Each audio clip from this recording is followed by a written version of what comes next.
Caitlin. Hi, I'm Emily. Today we watched The Breakfast Club. And it was fun. We've both seen it before. I've seen it like 6 times. It's honestly probably more than that. This was my favorite movie when I was in like 7th grade, so that shows how deep it is. But yeah, so I really loved it, and I like made all my friends watch it when I was like 12. So, but Yeah, I watched it once, like, I think like maybe my senior year of high school. And I thought it was like fine then. I think that it's hard because there's just so much like hype about it that if you don't like love it, it feels like a big letdown. yeah, Whereas like it's like a good movie. yeah, it's just enjoyable. maybe not like. I think it's hard because we're movie like made about absolutely nothing. yeah, because we're not that generation, so it's a little bit less relatable. But okay, basic synopsis. Basically, the movie. I mean, everyone pretty much knows what it's about, but it's like 5 high school stereotypes essentially are all in Saturday detention, and they like have to. They don't have to, but they basically have a bonding experience and realize that they're all see beyond the surface of what they all think. Yeah, they're all very. They realize they're all very alike and have like similar dreams and issues and. Yeah. Yeah, I don't know. It is kind of hard to talk about, and I know that we've said that before and then talked for a while, but like there just wasn't really anything happening in this movie. Like, I don't know, like no driving force, or like not like a lot of plot twists or anything. It's kind of just about these people like talking to each other and like getting to know one another, so it's a little bit harder to talk about. Yeah, I mean, the way that it happens, where like over the course of a 9-hour day, these kids are able to like have this experience and opened up to each other, and that is all very real. Like I feel like everybody had similar experiences, especially like when you're 16.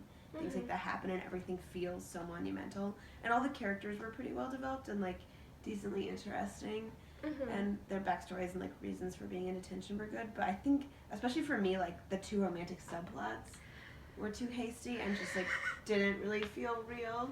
Yeah. Or anything. Well, I think that's too like a product of the time. Yeah. Of, like it's just pair off everybody. Yeah, you have to have them get together. Yeah.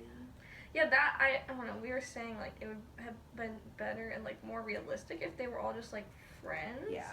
After that, but to I don't know, force them to get together, and then the nerd doesn't get to end up with anyone. Also, I don't know. It just was like not that satisfying. I love him. He's the best one. Brian, is that his name? Yeah. He is the best one. I'm trying to even think of. Yeah. So like there's a lot like the cinematography is like what you would expect basically, which like it's not supposed to be like super good because it's just like shooting kids in a library. So but like it's just like very standard, like seems like something you would like see on like an 80s sitcom or something. It's like very 80s. Yeah. Like there wasn't anything really special being done there. I think our biggest aha moment was when he was running down the halls and he started singing "I Wanna Be a Cowboy, Baby," which I did not know was a song. The song is by Boys Don't Cry. It came out in '86. It's like a song, but this is like a really famous vine of this old man swinging and saying that. So we were both like, we're like, is that what that's oh my from? god. Yeah. That was the big. We never knew. We both just like gasped and looked at each other. That was the biggest revelation in the whole Amazing. movie. I don't know. Yeah, it's just hard because I feel like, well, there are still like high school, like cliques and stereotypes. It's not to the I don't know, the degree that it was in the '80s, or it's like kind of different. And there's like a whole new set of issues with like social media and stuff. So it was. Yeah, I feel like I can never really relate to these things because my high school wasn't like cliquey really at all, and there wasn't an issue. And especially like all this stuff, like my dad will always talk about how like he used to pretend to be like dumb and just like a jock because he was like a jock, but he was also got really good grades and he had to pretend he didn't because it was like really not cool to get good grades. And that's like so weird to me because like all of my friends were like top 20 in our class, and we were like, I'm not gonna go on, but we were fine. We like were like on the social whatever, but they also like weren't really cliques, so I don't know. Yeah, I don't know. It just didn't feel like even if you were like kind of nerdy in high school, like it wasn't I feel like people didn't. There wasn't as much bullying going on, or as much like social ostracization. I mean, they still like will dramatize that in shows that are made these days. I don't know. I mean, I'm sure that in some schools stuff like that happens, but it never really. It's like not relatable for us personally. Yeah.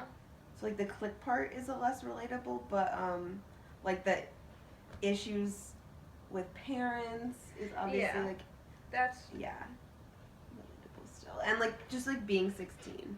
Yeah. Everything is so much. I kind of liked that and also you can like see how it's like revolutionary for its time, whereas like we're kind of more used to like shows exploring those themes, which is why it feels less novel. But like the jock, like I thought that was a special, like him saying that he like bullied people because of issues with his dad and stuff. Like that must have been like a big deal that someone would like talk about that, or that was like the first movie that actually like addressed the like parental issues that like cause.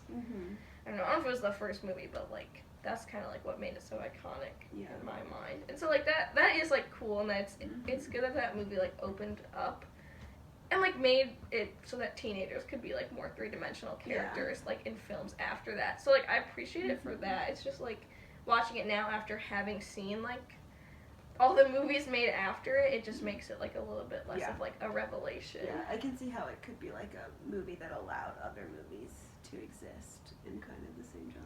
Yeah. I appreciate the way that they, like, all of these kids have so many issues that, like, everyone when you're in high school, you have that kind of issue, and it's always seen as so trivial by adults, and they kind of just downplay it, and they allowed in this movie us to explore those issues and the way that they make you feel when you're that age, and they didn't really make fun of it, which was really nice, because I feel like adults are always like, this is like not a big issue at all. Like even like the discussion of like virginity, like very relatable still to this day, and then like even like the my parents ignore me, like that's not necessarily a bad thing. People would be like, oh, it doesn't really matter, but it really affects you, that kind of thing.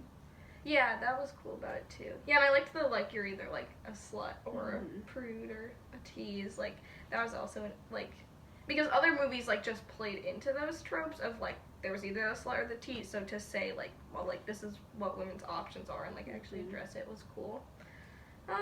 Yeah. I think that this is kind of a short review today. We're saying tired. Yeah, we're a little bit sick, and we also didn't have as much to talk about with this one. But yeah, see you in class.